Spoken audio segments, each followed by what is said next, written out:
गणपते नमः ओम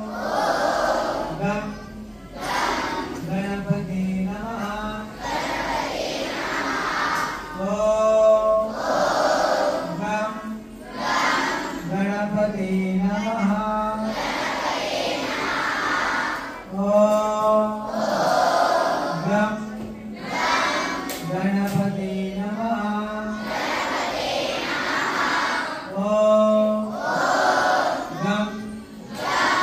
गणपते नमः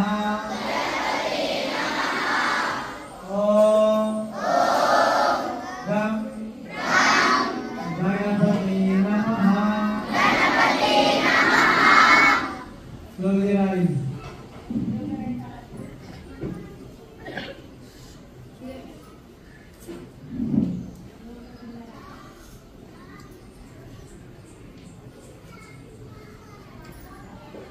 we are going to have puja now after the Ganapati puja then we do the same thing again okay